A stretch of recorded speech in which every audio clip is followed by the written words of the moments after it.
अस्सलाम वालेकुम dear viewers, this is mask वाजा from maskmaz.com। Dear viewers, we hope आप रोज़े रख रहे हैं और साथ में हमारी वीडियोस एंजॉय भी कर रहे हैं और कुछ सीख भी रहे हैं और करंटली ईमान और तकवा की बेहतरीन हालत में हैं।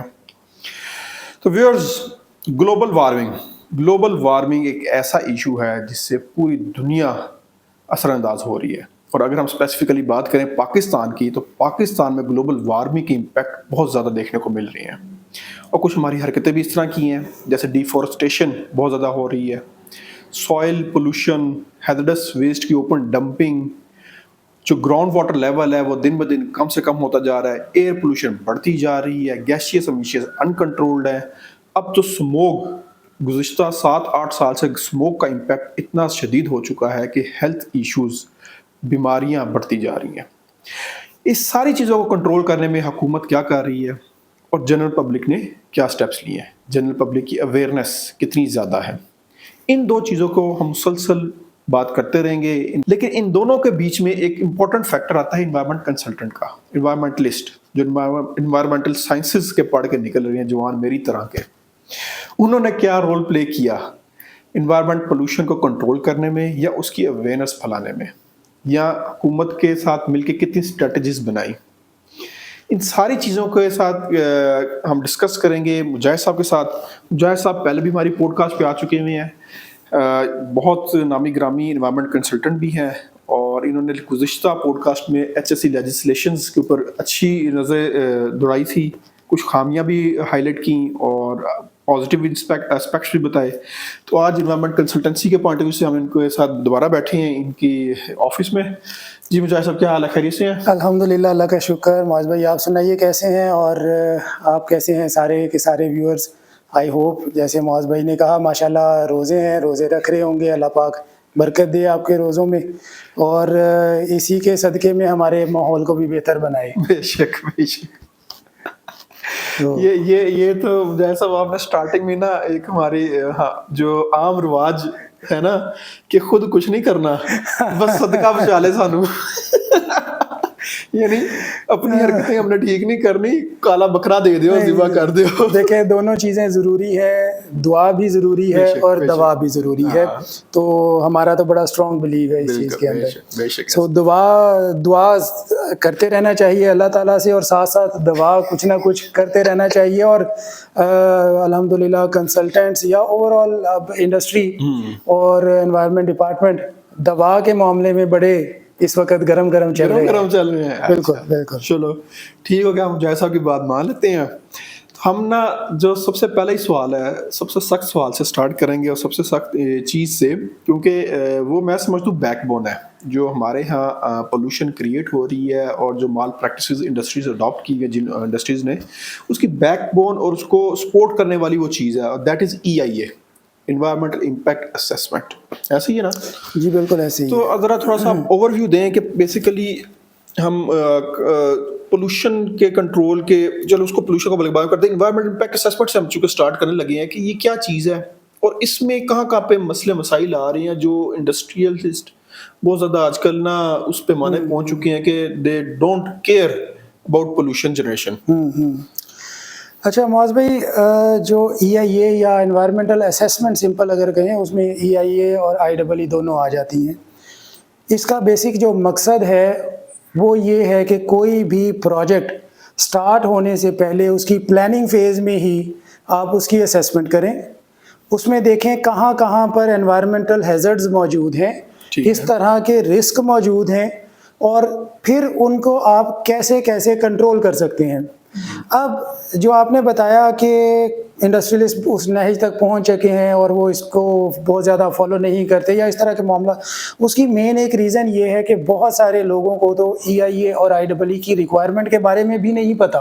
ये भी ज़रूरी। ख़ास तौर पे जो SMEs हैं, वो इंडस्ट्री लग जाती है, उसके बाद जब बनने के बाद कोई एनवायरमेंटल इंस्पेक्टर पहुंचता है, वो जाके उनका चालान करता है, तो उन्हें पता चलता है कि अच्छा हमने तो ये भी करवाना था और एनवायरमेंटल लॉ के मुताबिक आपने अपनी कंस्ट्रक्शन शुरू करने से पहले एनवायरमेंटल असेसमेंट करवानी है अपनी फैक्ट्री की, या अपनी जो भी प्रोजेक्ट लगाने जा रहे हैं जो कैटेगरीज के अंदर फॉल करता है।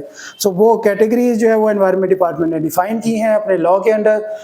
जो IEEE रेगुलेशंस 2000 है जिनको फिर प्रोविंसेस ने अपने अपने मुताबिक उसके अंदर अमेंडमेंट्स दी हैं, जैसे पंजाब के हवाले से 2022 की अमेंडमेंट मौजूद है।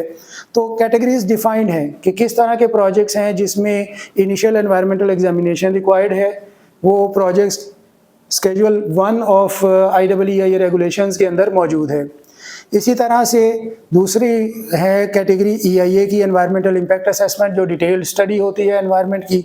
सो वो स्केड्यूल 2 है इन गाइडलाइंस का, उसके अंदर प्रोजेक्ट्स की लिस्ट मौजूद है। तो अगर आपकी ऑर्गेनाइजेशन उस लिस्ट में फॉल कर रही है तो आपके लिए EIA की स्टडी कंडक्ट करवाना ज़रूरी है, लेकिन कंस्ट्रक्शन स्टार्ट करने से पहले, फैक्ट्री बनाने से पहले, ताकि पहले ही अंदाज़ा हो जाए कि जिस जगह पर वो फैक्ट्री या वो प्रोजेक्ट लगने जा रहे हैं उसके इम्पैक्ट्स किस तरह के होंगे, क्या उस एनवायरनमेंट में वो इम्पैक्ट्स मिटिगेट किए भी जा सकते हैं या नहीं। एग्जैक्टली।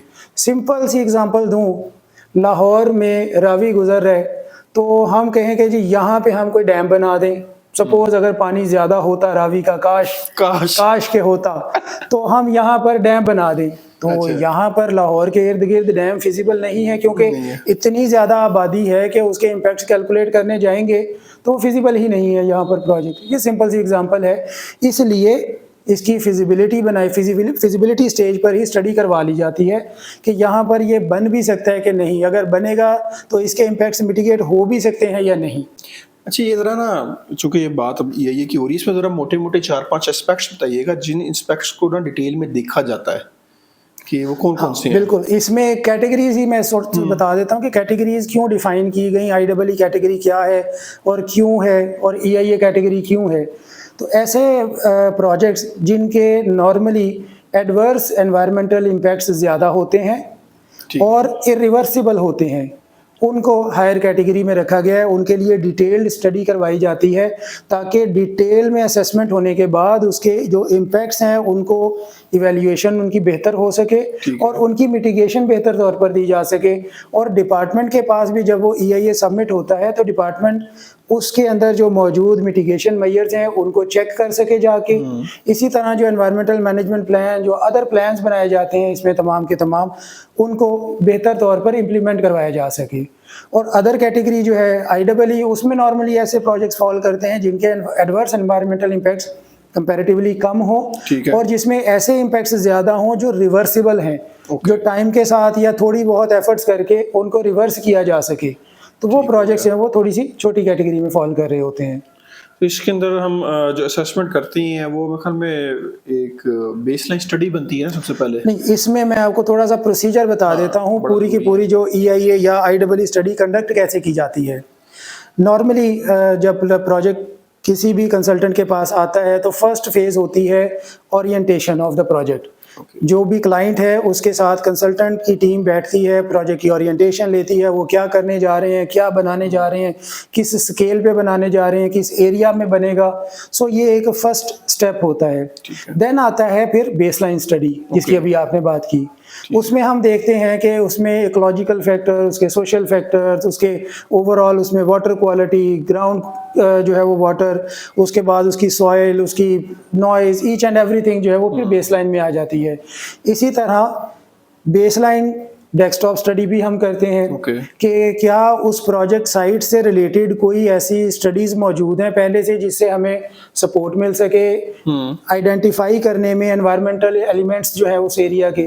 मिसाल के तौर पर हो सकता है कि कुछ स्पीशीज़ ऐसी हों उस पर्टिकुलर एरिया में जिसकी हम स्टडी करने जा रहे हैं, जो कि हमें लिटरेचर से मिल जाए कि ये एंडेंजर्ड स्पीशीज़ की लिस्ट में तो शामिल नहीं है, या ये थ्रेटेंड स्पीशीज़ तो नहीं है, या कोई और ऐसी गेम स्पीशीज़ तो नहीं है कि जो इस प्रोजेक्ट की वजह से डिस्टर्ब हो जाए। ठीक है। तो वो नॉर्मली हमें डेस्कटॉप स्टडी से मिल जाता है। डिफरेंट डिपार्टमेंट्स ने, for example wild life department है या फॉरेस्ट डिपार्टमेंट है, इनकी हमें जो है वो स्टडीज़ मिल जाती हैं। इसी तरह कुछ इंटरनेशनल ऑर्गेनाइजेशन है जैसे IUCN है, उसने अपनी एक रेड लिस्ट इशू की हुई है स्पीशीज़ के हवाले से। तो अगर उसमें से कोई उस एरिया में मौजूद है तो फिर हमें ये हेल्प आउट हो जाता है कि ये प्रोजेक्ट उस पर्टिकुलर स्पीशी पे कोई ऐसा इम्पैक्ट तो नहीं कॉज करेगा ठीक है। जिसकी वजह से खुदा न खास्ता या तो वो एक्सटिंक्ट हो जाए, एक्सटिंक्शन की तरफ चली जाए वो स्पीशी, या वहाँ से माइग्रेट कर जाए, या कोई भी इम्पैक्ट उसके ऊपर जो हो सकता है। तो ये दूसरा स्टेप है बेसलाइन का। देन जब हम बेसलाइन कंडक्ट कर लेते हैं, फिर आता है स्टेप रिपोर्ट राइटिंग का। वो पूरी जो है वो EIA या IEEE रिपोर्ट राइटिंग की जाती है। उसके साथ साथ जब हम बेसलाइन स्टडी कर रहे होते हैं तो हम एक पब्लिक कंसल्टेशन का एलिमेंट है जो कि हमें लॉ भी प्रोवाइड करता है कि आपने ज़रूर करनी है।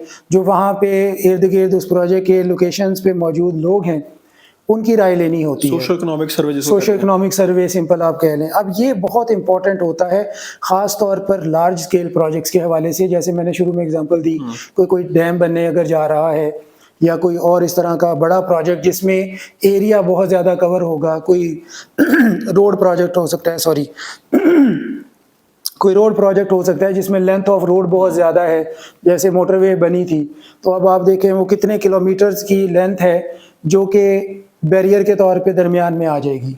अब दोनों साइड के लोग जो हैं वो इधर के इधर रह गए, इधर के इधर रह गए। अगर क्रॉसिंग करनी है तो कितने कितने किलोमीटर्स पे जाके फिर कॉरिडोर्स दिए हैं। तो इस तरह के इम्पैक्ट्स को हम देखने के लिए पब्लिक कंसल्टेशन करते हैं, लोगों की राय लेते हैं कि वो क्या सोचते हैं इस प्रोजेक्ट के बारे में, क्या वाकई इस तरह का प्रोजेक्ट उस एरिया में वो एक्सेप्ट करेंगे, नहीं करेंगे, अगर करते हैं तो उसकी क्या रीजंस हैं, नहीं करेंगे तो क्या रीजंस हैं। तो ये सारी की सारी इस बेसलाइन के अंदर ही हम कवर कर रहे होते हैं। देन रिपोर्ट राइटिंग के बाद हम इस रिपोर्ट को रिव्यू करवाते हैं क्लाइंट से। उसके बाद ये सबमिट होती है जो रेलिवेंट एनवायरनमेंट डिपार्टमेंट है उसमें, और डिपार्टमेंट इसकी फिर स्क्रूटनी करता है।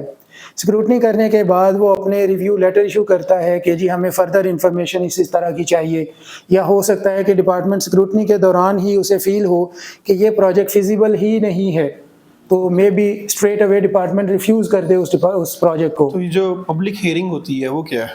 पब्लिक हियरिंग का लेटर स्टेज पे आता है जो ये स्टेप है। जब डिपार्टमेंट रिव्यू कर लेता है और उसे लगता है कि ये प्रोजेक्ट ठीक है, हम इसको NOC दे सकते हैं प्रोवाइडेड हमें फर्दर इन्फॉर्मेशन मिले और इसकी डिटेल असेसमेंट हम ज़रा अपने तौर पे भी करें। उसके बाद एक साइट इंस्पेक्शन रिपोर्ट मंगवाता है डिपार्टमेंट फील्ड ऑफिस से। अगर वो भी सेटिस्फैक्ट्री है तो फिर वो स्टेज आती है पब्लिक हियरिंग वाली कि एनवायरनमेंट डिपार्टमेंट हमें या क्लाइंट को कहता है कि जी आप इस प्रोजेक्ट के हवाले से एडवर्टाइज़ करवाएं न्यूज़पेपर में और लोगों को एक सर्टेन डेट पे कॉल करें कि वहाँ पे एक वेन्यू डिसाइड करके पब्लिक इकट्ठी हो, एनवायरनमेंट डिपार्टमेंट के रिप्रेजेंटेटिव्स मौजूद हों, क्लाइंट के रिप्रेजेंटेटिव्स हों, एनवायरनमेंट कंसल्टेंट वहाँ पर मौजूद हो और एनवायरनमेंट कंसल्टेंट इस पूरे केस को प्रेजेंट करे लोगों के सामने कि क्या है, क्या इम्पैक्ट्स हैं, कैसे मिटिगेट कर रहे हैं। वहाँ पे भी एक फोरम लोगों को मिल जाता है अपने व्यूज़ प्रेजेंट करने का। तो उसके बाद फिर जो है ये केस चला जाता है एनवायरमेंटल एक्सपर्ट कमेटी में और फिर रिव्यू से होकर फाइनल अप्रूवल के लिए जाता है, फिर NOC मिल जाता है और फिर एनवायरमेंटल अप्रूवल मिलती है। अच्छा, ये जो NOC और एनवायरमेंटल अप्रूवल का थोड़ा सा मैं क्लियर कर दूं। जो एनवायरमेंटल लॉ के मुताबिक जो टर्मिनोलॉजी यूज होती है वो है environmental approval for construction phase and for operation phase, दोनों सेपरेट हैं। NOC का वर्ड एनवायरमेंटल लेजिस्लेशन में है ही नहीं, लेकिन हम हरूफे आम में जिस तरह से नॉर्मल डिपार्टमेंट में चलता है। आपने बहुत अच्छा किया कि एनवायरमेंटल अप्रूवल और NOC को डिफरेंशिएट कर दिया, क्योंकि मैंने ना अपने बहुत सारे ऑडिट्स के अंदर ये चीज फेस की है कि हम जब लेटर देते थे ना क्लाइंट्स को, सॉरी जो हमारे ऑडिटर्स को, थर्ड पार्टी या सेकंड पार्टी आ रहे हैं तो वो कहते थे इस पे एनवायरमेंटल अप्रूवल लिखा हुआ है, ये NOC थोड़ी है। तो बड़ी बहस हमारी उनके साथ होती थी, हम उनको मनवा लेते थे कि NOC है। लेकिन आज आपने ये बड़ा क्लियर किया, थैंक यू फॉर दिस, के ना एनवायरमेंट डिपार्टमेंट के लॉ के अंदर NOC का वर्ड ही नहीं है, वर्ड ही नहीं है, अप्रूवल ही है। तो दिस इज बेसिकली NOC हम इसको कह लें, अगर हम हरफ आम में कह लें, हरूफ आम में मतलब एक स्लैंग लैंग्वेज में आप इसे कह सकते हैं। और ये फिर अगेन अप्रूवल भी दो फेजेस की होती है। कंस्ट्रक्शन फेज की सेपरेट है और ऑपरेशन फेज की सेपरेट है।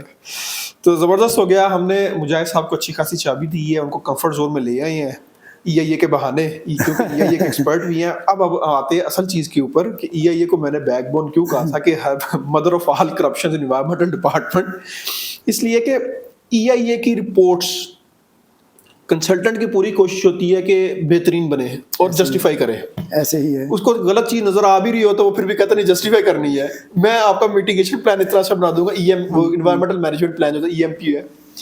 और दूसरा सुनने में आया है तो कि जो इन्वायरमेंटल इंस्पेक्टर्स जो होते हैं, जो फील्ड में होते हैं दूर दराज के इलाकों के अंदर, बहुत सारे प्रोजेक्ट्स जो हैं वो हेडक्वार्टर्स या EPAs में पहुंच ही नहीं पाते। तो पता चलता है कि वो डिसीजन मेकिंग अथॉरिटी है वो डेलीगेट्स हो चुकी हुई है at district levels, district and division levels के ऊपर।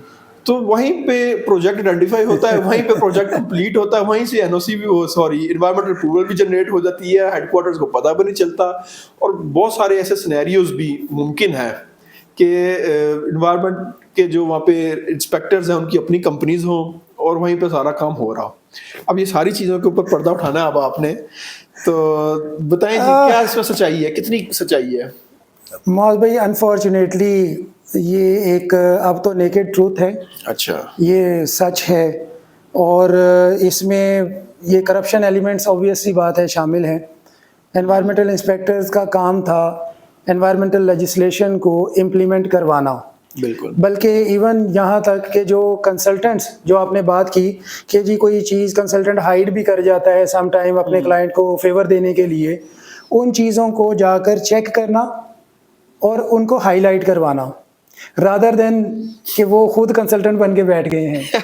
ठीक है, सो ये एक सच्चाई है, अनफॉर्चुनेट है। हमारे जो इंस्पेक्टर्स का रोल है वो अपने उस एक्चुअल रोल को, और नॉट ऑल, ये मैं आपको एक डिस्क्लेमर दे दूं, बिल्कुल तमाम के तमाम इंस्पेक्टर्स नहीं, लेकिन कुछ इंस्पेक्टर्स ऐसा कर रहे हैं। ठीक है, वो चाहे पंजाब हो, चाहे KPK हो, चाहे सिंध हो, चाहे कोई भी EPA हो, और ये तमाम के लिए हमने जो ऑब्जर्व किया है वो इसी तरह से यूनिवर्सली पाकिस्तान में चल रहा है। हर डिपार्टमेंट में अच्छे बुरे लोग हैं, तो बिल्कुल जहाँ पे कुछ ना कुछ ऐसे गलत कर रहे हैं, बहुत सारे लोग हैं ईमानदारी से भी साइड विजिट करते हैं। और इसका जो बेस्ट सोल्यूशन है जो एनवायरनमेंट डिपार्टमेंट पंजाब ने दिया भी था, बट आई डोंट नो क्यों पे उस पर खामोशी हो गई, रजिस्ट्रेशन ऑफ एनवायरनमेंट कंसल्टेंट्स के एनवायरनमेंट डिपार्टमेंट ने बाकायदा रूल्स बनाए और उन रूल्स के मुताबिक सर्टन रिक्वायरमेंट्स हैं कंसल्टेंट्स की जो अपने आप को फुलफिल करें और वो रजिस्टर करवाएं एनवायरनमेंट डिपार्टमेंट के साथ। उसमें नंबर ऑफ स्टाफ है, फॉर एग्जांपल उसमें इकोलॉजिस्ट आपके पास कितने हैं, सोशियोलॉजिस्ट कितने हैं, आपके एनवायरमेंटलिस्ट कितने हैं, आपके केमिस्ट कितने हैं, या आपका कोई हेल्थ एंड सेफ्टी का बंदा कितने आपके पास मौजूद हैं, क्योंकि बहुत सारे प्रोजेक्ट्स में ख़ासतौर पे कंस्ट्रक्शन फेज़ में हेल्थ एंड सेफ्टी की रिक्वायरमेंट्स देना ज़रूरी होती हैं। तो वो सारी की सारी गाइडलाइंस में मौजूद है। अब उस प्रोसीजर को अगर डिपार्टमेंट स्टिल कंटिन्यू करवा के इम्प्लीमेंट करवा दे तो ये अभी जो हम बात कर रहे हैं करप्शन वाला एक जो पूरा गढ़ा है उससे बाहर आया जा सकता है। हाँ, ये बड़ा ज़रूरी है मेरे ख्याल में। जो इन्वायरमेंटल लैब्स हैं उनकी जिस तरीके से रजिस्ट्रेशन है, बिल्कुल बिल्कुल उसी तरह से देखें। अब कोई भी प्राइवेट बॉडी या कोई भी अपने तौर पे कोई टेस्टिंग जो रिपोर्ट है वो जनरेट करके नहीं दे सकता। EPA से सर्टिफाइड लैब्स हैं, जस्ट वही दे सकती हैं और उनकी डिटेल EPA की वेबसाइट पे मौजूद है। बिल्कुल ऐसी सिंपल, किसी ने भी प्रोजेक्ट करवाना है वो लैब को देखे कौन कौन सी रजिस्टर है, इसी तरह से कंसल्टेंट्स के लिए होना चाहिए। ये बड़ी अच्छी सजेशंस है मुजाहिद साहब आपकी, मुझे बड़ी पसंद आई है कि जिस तरीके से एनवायरमेंटल लैब्स रजिस्टर्ड हैं। हमने भी जब एनवायरमेंटल मॉनिटरिंग करवानी होती है, जो एनुअल बेसिस पे हमारी टेस्टिंग होती है, तो हम EPA की लैब से ही चेक करते हैं। बिल्कुल। और हमारा आम प्रैक्टिस है जिस इंडस्ट्री में मैं हूँ कि हम हर 2 साल बाद लैब भी चेंज कर देते हैं। बिल्कुल ठीक है, कि 2 साल पता वैलिडेट होता रहे कि कौन किस तरह से बात है कि अगर आपकी लिस्ट ऑफ कंसल्टेंट्स अवेलेबल होगी एट EPA साइट को, जिस मर्जी प्रोविंस की हो, तो इट विल बी बेनिफिशियल और इजी टू स्क्रूटनाइज। और ये कोई प्रैक्टिस ऐसी नहीं है जो पाकिस्तान में जस्ट होने जा रही हो, दुनिया में ये है ऑलरेडी। जो है वो कंसल्टेंट्स की रजिस्ट्रेशन है डिपार्टमेंट्स के साथ, जो भी रेगुलेटरी अथॉरिटीज हैं उनकी, और देन उन्होंने इवन कैटेगराइजेशन की है कि किस तरह का कंसल्टेंट, उसकी कितनी कैपेसिटी है, वो किस तरह का प्रोजेक्ट कर सकता है। फॉर एग्जांपल IEEE की जैसे हम कैटेगरी की बात कर रहे हैं तो डिफरेंट कंट्रीज में इसको डिफरेंट नेम से बोला जाता है। ठीक है, तो किस तरह के कंसल्टेंट्स हैं, उनकी कैपेसिटी के मुताबिक उन्हें जस्ट IEEE की कैटेगरी अलाउ है, वो EIA की कैटेगरी का प्रोजेक्ट नहीं कर सकते अनटिल और अनलेस उन्होंने एक certain number of project successfully complete किया हो उस अथॉरिटी के साथ, तो फिर उनको सेकंड कैटेगरी जो है वो अलॉट की जाती है। उनकी रिपोर्ट बाकायदा तौर पे रिव्यू होती है, इवेल्युएट होती है और नंबरिंग होती है रिपोर्ट को 10 में से कितने नंबर मिले हैं, कितनी एफिशिएंट रिपोर्ट लिखी हुई है इन्होंने, इस कंसल्टेंट चीज़ ने, है। उसके मुताबिक फिर वो कैटेगरीज को डिफाइन करते हैं। सिंपल सी एग्जांपल मैं आपको यूएई की देता हूँ। मैं वहाँ पे काम कर चुका हूँ अल्हम्दुलिल्लाह, मेरा ऑफिस वहाँ पे अभी भी काम कर रहा है। Great. सो वहाँ पे हमें कैटेगरी दी जाती है कि आप जस्ट सॉलिड वेस्ट मैनेजमेंट के प्रोजेक्ट्स कर सकते हैं, या आप आईडब्ल्यू का भी कैटेगरी कर सकते हैं, उसमें प्रिलिमिनरी स्टडी कहा जाता है उसमें, तो ठीक है, या फिर आप ईआईए का भी कर सकते हैं। और ईआईए का जो फुल फ्लेज प्रोजेक्ट करने की काबिल एजेंसी कंसल्टेंसी होती है, वो आमतौर पे ह्यूज कंसल्टेंसी कंसिडर की जाती है। ठीक हो गया, गुड हो गया। अच्छा, जिस तरीके से हम पहले बात कर चुके हैं, हमारे साथ इकबाल साहब एक आए थे और he is basically running his own institute. उन्होंने निबोश के हवाले से कुछ डिस्कशन की थी। तो निबोश की वेबसाइट पे आप चाहे ना तो वहाँ पे लर्निंग पार्टनर सर्च करें तो लिस्ट ऑफ आ जाते हैं इंस्टीट्यूट्स, कौन कौन से इंस्टीट्यूट्स किस मुल्क में कितने रजिस्टर्ड है। पाकिस्तान के 17 या 18 रजिस्टर्ड है, और उन्होंने फिर हर इंस्टीट्यूट की ना रेटिंग की थी, ये सिल्वर कैटेगरी है, गोल्ड कैटेगरी है, प्रीमियम कैटेगरी है, और आगे लिखा होता है कि ये ऑनलाइन ट्रेनिंग्स दे सकता है, ये आईडीप करवा सकता है, ये सिंपल आईजीसी करवाएगा, ये ईएमपी का करवाएगा, वो लिखा होता है। तो इट्स गुड टू नो कि ना आप ये चीज सिर्फ अगर आ जाए कि कंसल्टेंट्स की रेटिंग होना स्टार्ट हो जाए और कंसल्टेंट्स की रजिस्ट्रेशन हो, जिस तरीके से अगर कोई फेडरल लेवल पे पाकिस्तान के किसी भी सूबे में कर सकता है परफॉर्म ईआईए, तो वो आ जाए आपका 4 स्टार के ऊपर, और जो सिर्फ एक स्पेसिफिक प्रोविंस के साथ रजिस्टर्ड है वो आ जाए 3 स्टार रेटिंग के अंदर। वो तो एक प्रोसीजर है ना, वो तो डिफाइन करना, वो किसी तरह से भी अडॉप्ट कर सकती है एजेंसी, उसको डिफाइन करना कोई बहुत बड़ी बात नहीं है। ठीक हो गया। तो अब मुझे ये बताइएगा, जब हम ईआईए आई करते जो बात हमारी इस तरफ ही चली जा रही है, तो पोल्यूशन कंट्रोल के अंदर, पोल्यूशन प्रिवेंशन के अंदर एनवायरमेंट कंसल्टेंट्स का एक बड़ा मेजर मैं समझता हूँ रोल होना चाहिए for highlighting that advance technologies कि टेक्नोलॉजी के पॉइंट ऑफ व्यू से कंसल्टेंट किस तरह हद तक वेल वर्स्ड है और वो अपने क्लाइंट्स को क्या सजेस्ट कर रहा है। ठीक है, तो उसमें वो क्या उसका रोल है। इसमें मैं भी अगेन आपको बताऊं, अगर तो ट्रू कंसल्टेंट्स हैं, ठीक है, अब वो अगेन डिस्क्लेमर पहले वाला मौजूद है, ट्रू कंसल्टेंट से क्या मुराद है वो हम पहले डिस्कस कर चुके हैं। अच्छा, समटाइम अभी बहुत ज़्यादा ये भी हो रहा है कि फ्रेश ग्रेजुएट्स आए, 1 साल 2 साल कहीं पे जॉब की, और उसके बाद वो भी कंसल्टेंसी अपनी बना रहे हैं। बनानी चाहिए, हम इसको बिल्कुल भी जो है ना वो नहीं करते कि जी ना बनाएं कंसल्टेंसीज। डेफिनेटली जितनी ज़्यादा होंगी उतना कंपटीशन होगा, उतना ज़्यादा बेहतर शायद कंसल्टेंट परफॉर्म करेंगे, ये तो बड़ा इंपॉर्टेंट है। लेकिन एक सर्टेन एक्सपीरियंस के साथ अगर कंसल्टेंसी बनती है तो वो ज़्यादा क्लाइंट के लिए भी फेवरेबल है और एनवायरमेंटल डिपार्टमेंट के लिए भी, कि उन्हें क्वालिटी रिपोर्टिंग मिलेगी और क्लाइंट को एक बेटर गाइडेंस मिलेगी, जो असल पर्पस भी होता है किसी भी फील्ड के कंसल्टेंट का। अच्छा, अब जब हम बात करते हैं एनवायरमेंटल कंसल्टेंट्स, जो ख़ास तौर पे एक्सपीरियंस कंसल्टेंट्स हैं, उनके पास definitely with the passage of time, with certain number of projects करने के बाद वो एक्सपीरियंस और वो गाइडलाइंस और वो न्यू रिसर्च मौजूद हैं जिसमें वो बेटर गाइड कर सकते हैं किसी भी अपने क्लाइंट को। मिसाल के तौर पर, अब ये थोड़ा सा वेरी भी करता है, प्रोजेक्ट की नेचर क्या है, प्रोजेक्ट का साइज क्या है, प्रोजेक्ट का एरिया क्या है, तो इस तरह की रॉ मटेरियल किस तरह के यूज़ हो रहे होंगे, उसमें फाइनल प्रोडक्ट क्या बनेगी। सो ये प्रोजेक्ट टू प्रोजेक्ट चीज़ें वेरी करती हैं। शुगर मिल के अंदर हम जो टेक्नोलॉजीज़ बता सकते हैं, माइट बी पॉसिबल कि वो किसी टेक्सटाइल के लिए एप्लीकेबल ही ना हो। जो टेक्सटाइल में हो सकती हैं वो हो सकता है सीमेंट सेक्टर के लिए एक्सेप्टेबल ना हो, वहाँ पे चल ही ना पाएँ। जो वहाँ पर चल सकती हैं वो किसी वाई कैटेगरी के प्रोजेक्ट में एप्लीकेबल ना हो। इसलिए मेजर कॉज है ये कि कंसल्टेंट का एक्सपीरियंस होना बहुत ज़्यादा ज़रूरी है। जिसका सिर्फ एक्सपीरियंस हाइड्रो पावर प्रोजेक्ट में है, वो शायद थर्मल के हवाले से मिटिगेशंस उस तरह से या उसके कंट्रोल या उसकी टेक्नोलॉजी इसको आइडेंटिफाई नहीं कर पाएगा, एंड वाइस वर्सा। सो अब सिंपल अगर मैं एग्जांपल्स दूं, जो नॉर्मल जहाँ पर भी एयर एमिशंस की बात आ जाती है, उसमें हम मेजर तौर पे 3-4 किस्म की टेक्नोलॉजीज़ रेफ़र कर रहे होते हैं। फर्स्ट उसमें प्रायोरिटी होती है ESP, इलेक्ट्रोस्टैटिक प्रेसिपिटेटर्स। थोड़ी सी एक्सपेंसिव, ये कॉस्ट इफ़ेक्टिव देखना पड़ेगा उस पर्टिकुलर टाइप ऑफ इंडस्ट्री के लिए कॉस्ट इफ़ेक्टिव है भी कि नहीं, क्योंकि जब हम किसी भी सस्टेनेबिलिटी की बात करते हैं तो उसमें इकोनॉमिक वायबिलिटी बहुत इंपॉर्टेंट है।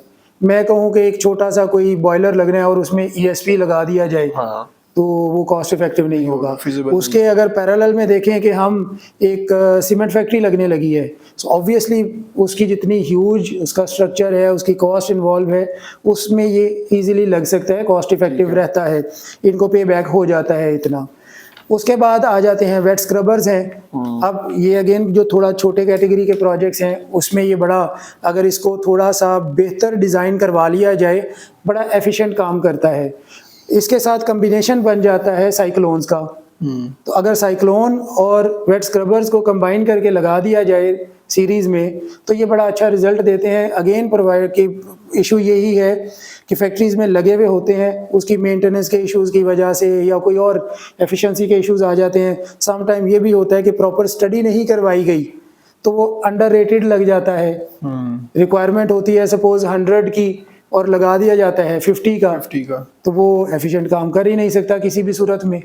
तो इस तरह की जो है वो फिर जो एनवायरमेंटल कंसल्टेंट्स हैं या जो भी इससे रिलेटेड टेक्निकल लोग हैं, अगर आप पहले से ही उनसे हेल्प ले लें, उनकी गाइडेंस ले लें, थोड़ा बहुत खर्चा पहले से ही कर लें, तो बाद के बहुत सारे खर्चों से बचा जा सकता है। अच्छा, इसमें एक और चीज़ है जो जिस तरह कंसल्टेंट्स की बात हो रही है, क्वालिफिकेशन की आपने बड़ा अच्छा जिक्र किया। ओके, चंद साल initial start of the career के अंदर कुछ एक कंसल्टेंसी कंपनी के साथ चंद साल गुजारे, 4-5 साल गुजारे, उन्होंने अपने कॉन्टेक्ट्स में अपनी कंपनी स्टार्ट कर लेते हैं। कुछ ना क्लाइंट्स को भी चाहिए फ्रीलांस कंसल्टेंट्स हायर ना करें। मुझे पता नहीं फ्रीलांसिंग ज़्यादा पसंद नहीं है, हालांकि मेरा बड़ा अच्छा सेटअप है यूट्यूब का और मैं करना चाहूँ तो बड़ा कुछ कर सकता हूँ और कभी कभी कर लेते हैं, हाथ पाँव मार लेते हैं। लेकिन पर्सनली मैं इस चीज़ को पसंद नहीं करता कि फ्रीलांसिंग के ना, फ्रीलांस ऐसे ही है जैसे आपने ना सोलर का सेटअप आपने लगवाना है। वो पिछली पॉडकास्ट के अंदर ना इब्रार साहब आए थे, बता रहे थे कि सोलर लोग लगाते हैं, सोलर प्लेट यहाँ से खरीद ली, इन्वर्टर यहाँ से खरीद लिया, तारे यहाँ से खरीद ली, कंपैटिबिलिटी ना बनी, कहीं और से बना के, और फिर जब बनता है फिर आंधी आती उड़ जाता है, इन्वर्टर तबाह हो जाता है। तो जब आपने किसी कंपनी को हायर ही नहीं किया, सर्टिफाइड कंपनी को, प्रॉपर जो है कॉम्पिटेंट रिसोर्स को हायर ही नहीं किया, सिर्फ एक फ्रीलांस को ले लिया है, फ्रीलांस आपके पास आज कर रहा है काम, हो सकता है उसको कोई जॉब मिले, वो यहाँ से निकल जाए सऊदी अरब, बाद में मसला पड़ा हुआ, आप उसकी रिपोर्ट के ऊपर ना। अच्छा, हमने लिटरली मैंने चले आपने बड़ा अच्छा पॉइंट छेड़ दिया। अगेन हम लोगों ने बहुत सारे केसेस ऐसे देखे हैं। अच्छा, हमारे पास लोग आए हैं कि जी वो हमने एक्स पर्सन को जो है वो लिया था, उसने हमसे नॉमिनल सी फीस ली और कर दिया, केस जमा हो गया, अब उसके ऊपर ये इतने सारे ऑब्जेक्शंस आ गए हैं, वो बंदा हमें हाथ नहीं पकड़ा रहा, वो हमें मिल नहीं रहा, वो उसका नंबर बंद हो गया जी, वो कुछ 100 मसले मसाइल। ठीक है, तो ये बड़ा अच्छा आपने वैलिड पॉइंट रेज किया है कि इंडस्ट्रीज़ को चाहिए इस तरह की असेसमेंट करवाने के लिए थोड़ा सा सर्च ज़रूर करें। ठीक है, और एक बड़ी पुरानी कहावत है, महंगा रोए एक बार और सस्ता रोए बार बार। तो थोड़ा सा महंगा ज़रूर ले लें, थोड़ा सा इन्वेस्टमेंट स्टार्टिंग में ज़्यादा कर लें, रादर के बाद में आपको वो दोबारा इन्वेस्ट करना पड़े।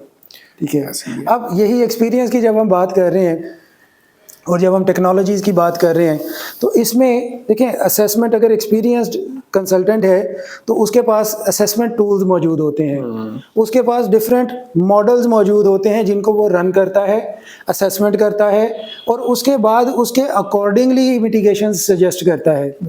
मिसाल के तौर पर कहीं पे पानी जो है वो ऑब्वियसली फैक्ट्री लगनी है तो उसमें से वेस्ट वाटर तो आना है। ठीक है, अब उस वेस्ट वाटर की कैटेगराइजेशन किस तरह की है, वो जब डिस्चार्ज होगा किसी भी जगह पर, किसी वाटर बॉडी में डिस्चार्ज होगा तो वहाँ पर जाके क्या इम्पैक्ट कॉज करेगा, कितना जोन होगा उसके इम्पैक्ट का, ये सारा कुछ जो है वो सम टाइम हमें खाली सिर्फ एक्सपीरियंस से नहीं पता चलता, उसमें हमें बाकायदा तौर पे फिर टेक्निकल सपोर्ट लेनी पड़ती है। और वो है ये जो मैं मॉडल्स की बात कर रहा हूँ, उसमें वाटर डिस्पर्शन के मॉडल्स रन होते हैं कि जो भी कैटेगराइजेशन है उस वेस्ट की, वो कितने एरिया में जाके डाइल्यूट होगी, किस तरह से डिस्पर्शन होगी, उसकी डिस्पर्शन वेव्स किस तरफ को जाएंगी। तो ये पूरा का पूरा एक अलग साइंस है जो कि कंबाइंड है विद एनवायरमेंटल साइंस।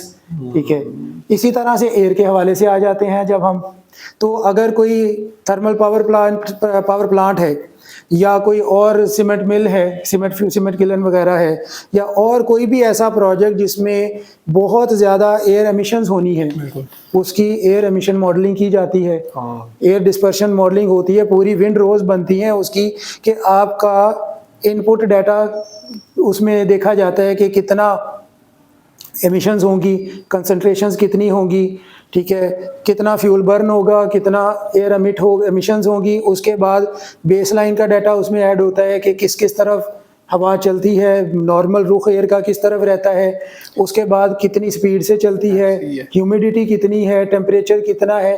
ये सारे फैक्टर्स हैं जो उस मॉडल में डाले जाते हैं। और ये सारी चीज़ें मेरे ख्याल में लिंक्ड हैं विद अर्बनाइजेशन, ऐसे ही है ना? बिल्कुल ऐसे ही है। मैं अभी मुल्तान में के पास मेरी जॉब थी, तो वहाँ पे पाकर फर्टिलाइजर है, फर्टिलाइजर जो कि शहर से बाहर थी, बिल्कुल, और उसकी मॉडलिंग भी हुई होगी शायद उस टाइम पे हुई हो। जो जिस तरह का वो प्लांट लगा हुआ है वो बड़ा स्टेट ऑफ द आर्ट है, ऐसे ही है, और जब वो लगा था शहर से बाहर, अब वो शहर के सेंटर के अंदर, बिल्कुल ऐसे है। कायदे तब इंडस्ट्रियल स्टेट बना लाहौर के अंदर, हाँ जी, किधर बना बाहर, अब वो शहर का सेंटर बन चुका बिल्कुल है। ऐसे है। ठीक है, हमारे यहाँ पे फॉर्जिंग कंपनीज हैं, शालीमार वाली साइड पे चले जाएं, ठीक है, वहाँ पे आयरन स्मेल्टिंग है, फॉर्जिंग होती है, वो सैकड़ों के हिसाब से कंपनीज है, वो कभी बाहर होती थी, अब सेंटर के अंदर। बिल्कुल तो ये बड़ा जरूरी है जब कंपनीज जब इस तरह के सेटअप्स बड़े लगते हैं, इसकी एयर मॉडलिंग बहुत जरूरी है, ताकि पता चल सके कि यार इसके इर्द गिर्द रेजिडेंशियल कॉलोनी बनानी भी चाहिए कि नहीं चाहिए।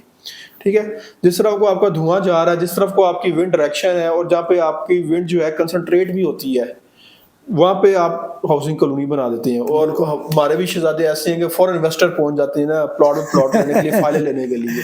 देखिए, इसकी मैं आपको ना एक और एग्जांपल देता हूँ जो आपको भी डेफिनेटली, जितने भी एनवायरमेंटलिस्ट हैं मेरा ख्याल है पाकिस्तान के, वो सब इस एग्जांपल को जानते हैं। कोयटा में जो कोल फायर्ड पावर प्लांट लगा था 80s में, उसने क्या हाल किया था कोयटा वैली का। अगर उस वक्त उसकी ये असेसमेंट कर ली जाती, उसकी एयर डिस्पर्शन मॉडलिंग की जाती, तो पता चलता कि किस तरफ को एयर जा रही है, किस हाइट पे जाके स्टैक्स बननी चाहिए। अब वो एक वैली है जो कब कवर्ड है पहाड़ों के साथ, एयर निकली वो उस वैली के अंदर ही एक्यूमुलेट होती चली जा रही है, क्योंकि उसको वो डाइल्यूशन फैक्टर नहीं मिल रहा, वो एक करंट नहीं मिल रही कि वो उस पहाड़ों को क्रॉस करके बाहर जा सके। तो अब वो उसी के अंदर बनती चली जा रही है, वो स्मोक कॉज करेगी, वो डिफरेंट जो है वो जो रेस्पिरेटरी डिजीज़ हैं वो कॉज करेगी, और अल्टीमेटली वो प्रोजेक्ट एक बददुआ बन जाएगा उस इलाके के लिए। आपने बात की इसी तरह के गवर्नमेंट्स को यह चाहिए कि इस तरह के प्रोजेक्ट की मॉडलिंग ज़रूर करवाए, और फिर उस मॉडलिंग को इम्प्लीमेंट भी करवाए कि फ्यूचर में उसके इर्द गिर्द कितना जोन मिनिमम आपने रखना है जो कि नो रेजिडेंशियल जोन डिक्लेयर किया जाए। यार ये तो अब मेरे बहुत सारे क्लाइंट्स हैं, मेरे बहुत सारे क्लाइंट्स ऐसे हैं जिनकी आप कुछ की एग्जांपल भी आपने दी कि वो शहर से कोई 30-30, 40-40 किलोमीटर इवन दूर बनाए गए थे मेन सिटीज से।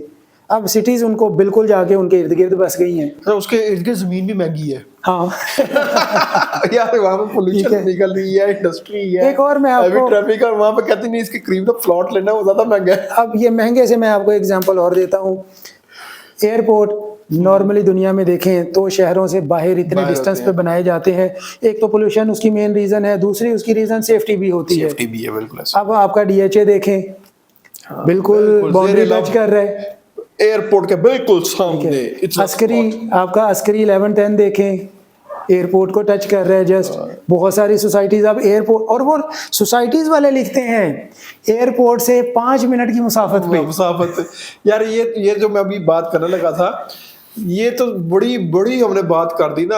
आप अखबार उठा के देखें, आपको कहीं ना कहीं पे ऐड लाजमी मिलेंगे, रेलवे की अराजी पे कब्जा, रेलवे पटरी, दोनों तरफ 200 फुट के पता नहीं क्या कितना रखना चाहिए डिस्टेंस फ्री, उसके ऊपर कब्जा, लोग झुगियां या फिर घर बना के बैठे हुए। ऐसा तो पाकिस्तान में होता है। मैं अभी अब्दुल हकीम था, अब्दुल हकीम का जो मेन बाजार है वो कहते हैं कि वो रेलवे की सारी जमीन है, रेल बाजार में से गुजरती है, और वो सारे का सारा जो है ना उस पर कब्जा है, ये दुकानें बनी हुई हैं। खैर हम आते हैं जरा रिन्यूएबल एनर्जीज के ऊपर, सोर्सेज ऑफ एनर्जी, और कि उसका पोल्यूशन रिडक्शन में कितना अहम किरदार है, और एनवायरमेंट कंसल्टेंट्स किस हद तक इसको प्रमोट कर रहे हैं और अपने प्रोजेक्ट्स में क्लाइंट्स को जो है ना एडवाइस करते हैं क्या आपकी क्या ऑब्जर्वेशन है इसके ऊपर? अच्छा, जो एनर्जी रीन्यूएबल एनर्जी सोर्सेज की जो आपने बात की, इसमें अब तकरीबन एनवायरमेंटल कंसल्टेंट सारे के सारे ही वेल वर्स्ड हैं, जो एक्सपीरियंस कंसल्टेंट्स हैं। ये मैं साथ साथ डिस्क्लेमर देता जाऊंगा, एक्सपीरियंस कंसल्टेंट।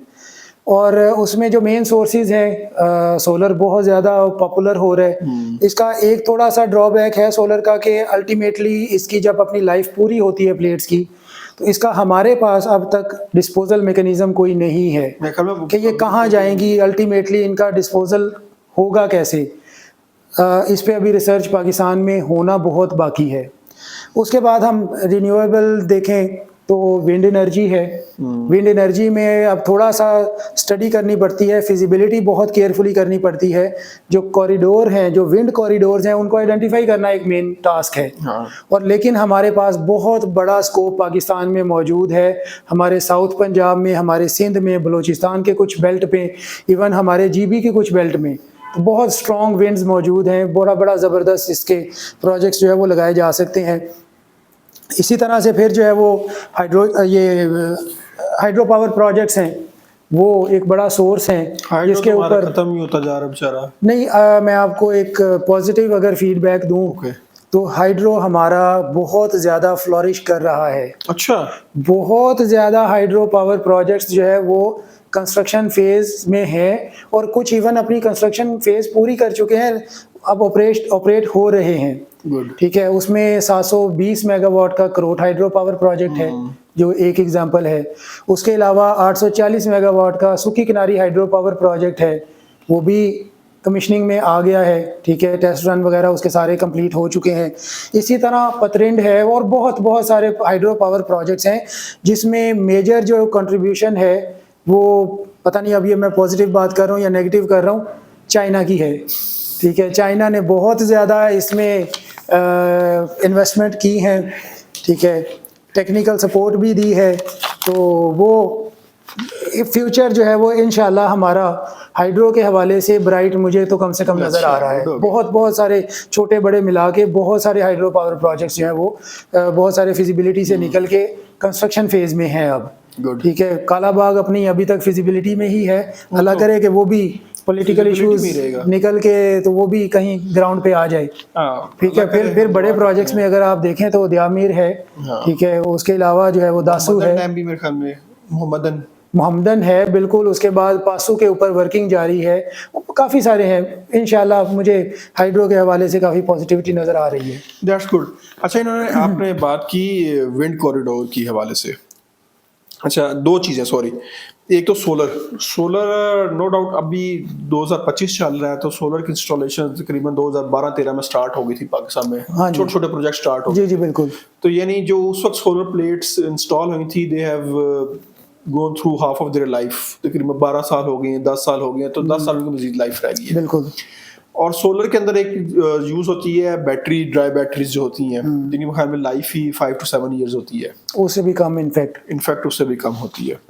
तो वो हैजर्डस वेस्ट है, ठीक है, और बड़ा क्रिटिकल हैजर्डस वेस्ट है। मैं ये समझता हूँ कि सोलर इंस्टॉल होने चाहिए, लेकिन इसके पैरेलल में जो है ना, इसकी हैजर्डस वेस्ट डिस्पोजल की टेक्निक्स और इसके ऊपर रिसर्च वर्क काम स्टार्ट कर देना चाहिए। बहुत ज़रूरी है, क्योंकि जो वेट बैटरीज हैं वो तो मैं ख्याल में रिसाइकलेबल होती हैं, ड्राई में कोई ऐसा कंसेप्ट नहीं है। जो वेट हैं वो तो आपके गुजरांवाला में अंधाधुंध जो है वो रिसाइकलिंग यूनिट्स काम कर रहे हैं इनके। तो ड्राई का तो नहीं है ऐसा कुछ कंसेप्ट?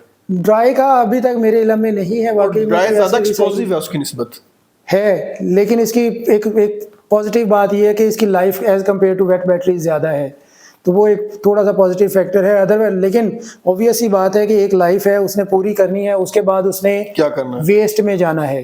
तो हमें अभी उसके आइडेंटिफाई करने की ज़रूरत है एवेन्यूज़ के, वो किस तरह या तो रिसाइकलिंग में जा सकती है, या अगर डिस्पोजल होना है तो उसका सेफ डिस्पोजल क्या है। बिल्कुल। अब ये सेफ डिस्पोजल के ऊपर गवर्नमेंट की भी बहुत सारी रिस्पॉन्सिबिलिटीज़ बनती हैं, नॉट ओनली कंसल्टेंट्स।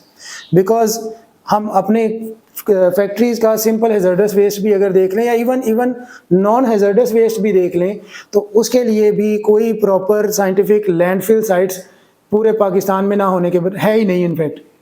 ठीक है, अगर हैं भी तो जस्ट डंपिंग साइट्स हैं, लैंडफिल साइट प्रॉपर कोई भी नहीं है पाकिस्तान में। डंपिंग साइट तो मुझे एकदम से फ्लैश आया एक चीज़ का, गुजरांवाला जाए ना, हाँ जी वो मोड़ इमनाबाद आता है, ठीक, कामों की क्रॉस जी करके जी बिल्कुल, उसके आपके लेफ्ट पे जो पूरे क्या पहाड़ है, बने हुए हैं। आपका महमूद बूटी देख लें, महमूद बूटी, हमारी शिमला पहाड़ी से ऊंचा पहाड़ है वो, आप अपने ये रावी की तरफ जाएं तो ये जो सगिया ब्रिज है, सगिया ब्रिज। इस तरफ चले जाएं। डंपिंग साइट्स हमारे पास आने वाह इकट्ठी हमने की हुई है। अच्छा, अब मैं ना सॉरी आपको यहीं से इसी की एक पॉजिटिविटी दे देता हूँ, ठीक है, जो कि कंसल्टेंट जिस पे अब बात है अगेन कि कंसल्टेंट के साथ अगर आप प्रॉपर जो है वो डिस्कस करें पॉइंट्स को, गवर्नमेंट्स जो है वो हमें किसी प्लेटफॉर्म पे बिठाएं, जो कि अब हम कोशिश कर रहे हैं। हमने कंसल्टेंट्स ने बाकायदा अपनी एसोसिएशन बनाई है ओके, गुड। पूरी पाकिस्तान के हवाले से, ठीक है, ई कैप के नाम से, environmental consultant association of Pakistan. तो क्या हमें गवर्नमेंट डिफरेंट फोरम्स पे इनवाइट करेगी? अगर किया जाता है तो हम उनको सॉल्यूशंस बताते हैं जो दुनिया अडॉप्ट कर चुकी है। सिंगापुर में मैंने विजिट किया, ठीक है, वो अपने इसी वेस्ट को एनर्जी सोर्स के तौर पे ले रहे हैं। बिल्कुल इसमें से जितना आरडीएफ ले रहे हैं, जितना टीडीएफ ले रहे हैं, ठीक है। एक पॉजिटिव बात टीडीएफ के हवाले से, जो टायर डिराइव फ्यूल है, टायर्स के हवाले से जो रिडंडेंट टायर लाखों करोड़ों की तादाद में पैदा हो रहा होता है हर साल, ठीक है, उस पे मिनिस्ट्री ऑफ क्लाइमेट चेंज ने उसको टीडीएफ बनाना डिक्लेयर कर दिया है और अप्रूव कर दिया है कि आप इस टायर को श्रेड करें और इसको टीडीएफ बना के जो स्पेसिफिक इंडस्ट्री है उसमें यूज़ किया जा सकता है, जिसमें टेम्परेचर ऑफ जो भी बर्निंग पॉइंट है उसमें बहुत हाई होगा, जिसमें सीमेंट सेक्टर है, जिसमें कुछ हाइड्रो पावर हो सकते हैं, ठीक है, जिसमें इंसिनरेटर तो खैर अपनी ही हीट पे चल रहे होते हैं। तो मेन जो है वो हमारा सीमेंट सेक्टर है। इसी के तरह जो प्रोजेक्ट हैं कुछ सोडा ऐश से रिलेटेड है, ठीक है, उसमें ये टेम्परेचर काफ़ी हाई होता है उसकी फर्नेसेस का, सो यहाँ पर एज ए फ्यूल इस्तेमाल किया जा सकता है इनको। ये टायर्स की मैंने पढ़ा था क्लोरिफिक वैल्यूज जो हैं ये this is almost similar to the coal. बिल्कुल ऐसे ही है, बिल्कुल ऐसे ही है, हो रहा है एज अ फ्यूल, बहुत ज़्यादा हो रहा है, इसमें से इसको बर्निंग करके आगे किया जा सकता है। पर इसका सिर्फ एक ही पॉइंट है कि इसकी कंट्रोल बर्निंग होनी चाहिए। जो आम किस्म की फर्नेस, छोटी छोटी फर्नेस या भट्टियाँ लगी हुई हैं, इनमें इनको बर्न ना किया जाए, क्योंकि यहाँ पर टेम्परेचर उतना हाई नहीं होता, उतनी एफिशिएंसी उतनी नहीं होती, बिल्कुल इनकम्प्लीट बर्निंग होती है, जिसकी वजह से फिर हैजर्डस गैसेस जनरेट होती हैं, फ्यूम्स जनरेट होते हैं, जो कि लोगों के लिए और ओवरऑल एनवायरनमेंट के लिए हैजर्डस हैं। अच्छा, अभी आपने ना बड़ा अच्छा एक वर्ड बोला, E cap, environmental consultant association of Pakistan. E cap पे जरा नज़र दौड़ाएं जरा जल्दी से, ये क्योंकि मेरे लिए भी अब नई चीज़ ऐड होना हो रही है, तो वैसे मैंने रजिस्टर्ड नहीं होना, तो मुझे इस पे ये बताइएगा कि ये कंपनीज को रजिस्टर करेगी कि फ्रीलांस को करेगी? अच्छा, इसमें क्या इनके होंगे? अभी तक जो इसके TORs बने हुए हैं, इनफैक्ट ये कोई न्यू नहीं है। मैं आपको एक मजे की बात ये भी बताऊं, it's been almost 7 years now कि जब ये बनी थी, but due to certain reasons ये अभी तक अपने उस लेवल तक नहीं पहुंच सकी जिस पर इसे होना चाहिए था। उसमें इंटरनल रीजंस भी हैं, इंटरनल फैक्टर्स भी हैं और एक्सटर्नल फैक्टर्स भी शामिल हैं। मैं आपको थोड़ा सा बताऊं तो कुछ हिडन चीज़ें हैं जो शायद हाइड रहनी चाहिए आज के पॉडकास्ट के हवाले से, ये ना हो कि मुझे कहीं पे पकड़ लिया जाए, इनकी रजिस्ट्रेशन ना चली जाए। ठीक है, तो हमने इसमें ये कोशिश की थी, जितने मैक्सिमम एनवायरमेंटलिस्ट हैं, जिस तरह से इंजीनियरिंग वो है एसोसिएशन, ठीक है, तो उससे रजिस्टर होना इंजीनियर्स का ज़रूरी है, तो हमने ये कोशिश की थी जितने भी एनवायरमेंटलिस्ट हैं वो इस एसोसिएशन के प्लेटफॉर्म पे अपने आप को रजिस्टर करवाएं। Okay, good. As a company भी और एज एन इंडिविजुअल भी, गुड, ठीक है। उनकी बाकायदा जैसे PEC एक स्पेसिफिक नंबर इशू करती है इंजीनियर्स को, हम भी कोशिश ये करें कि हम नंबर्स इशू करें एनवायरनमेंट कंसल्टेंट्स को या एनवायरमेंटलिस्ट को, ठीक है, वो सर्टिफाइड एनवायरमेंटलिस्ट हों इस एसोसिएशन से। ये बेसिक इसका पर्पस था एसोसिएशन बनाने का। फिर इस एसोसिएशन के प्लेटफॉर्म से ही एनवायरनमेंट डिपार्टमेंट के अंदर जो इश्यूज़ हैं जो कंसल्टेंट्स को फेस करने पड़ते हैं उनको रिजॉल्व करवाया जाए, डिपार्टमेंट के साथ बैठकर एक टेबल पे उनके हल सोचे जाएं। फिर एक पर्पस था कि ये जो न्यू टेक्नोलॉजीज़, न्यू स्टडीज़, उनको इंट्रोड्यूस करवाया जाए। एनवायरनमेंट डिपार्टमेंट के जो ओल्ड मेथडोलॉजीज या ओल्ड लेजिस्लेशन है उसको अपग्रेड करवाया जाए।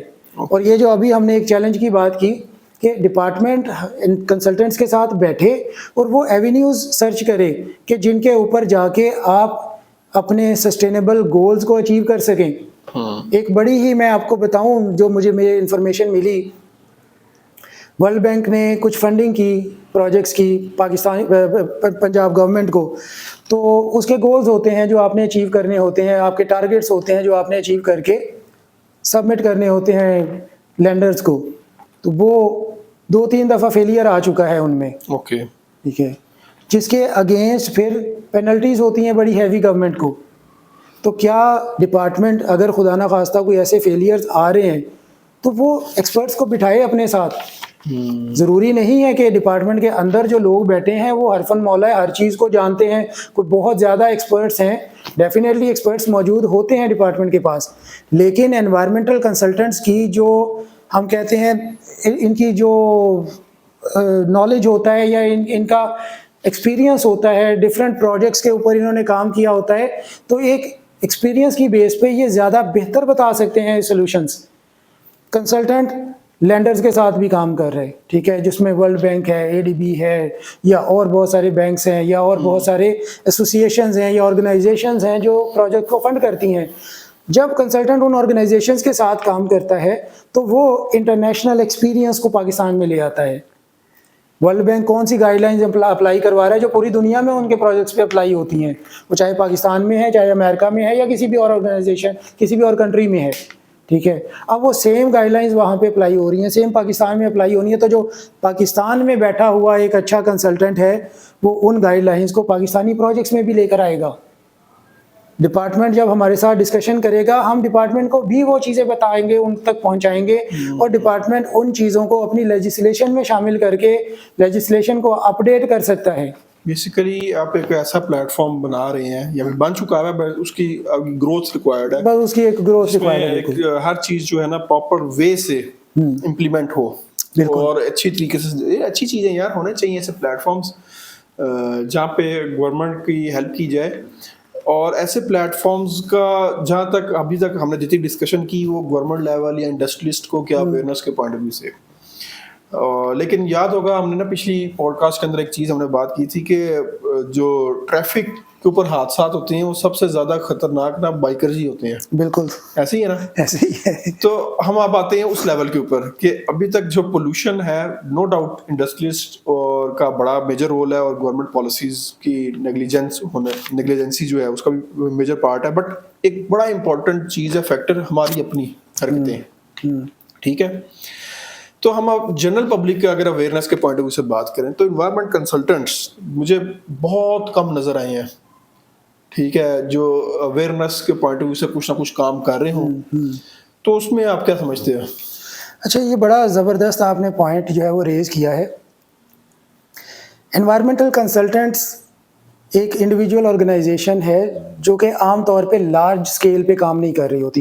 आई मीन ऐसा नहीं होता कि किसी एनवायरमेंटल कंसल्टेंट के पास कोई 1000 की स्ट्रेंथ है, बिल्कुल, ठीक है, या वो कोई पूरी दुनिया में उसके ऑफिसेज हैं, आम तौर पे ऐसा नहीं होता। इसका मतलब है एनवायरमेंटल कंसल्टेंट्स के मिनिमम रिसोर्सेज हैं, ठीक है।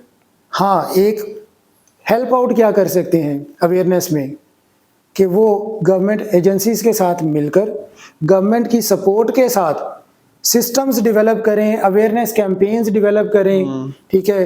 गवर्नमेंट हमसे पूछे कि यार हम स्मोक पे कैंपेन बनाना चाहते हैं, तो आप हमें सपोर्ट करें, टेक्निकल सपोर्ट दें, अवेयरनेस के लिए किस तरह का मटेरियल डेवलप किया जा सकता है।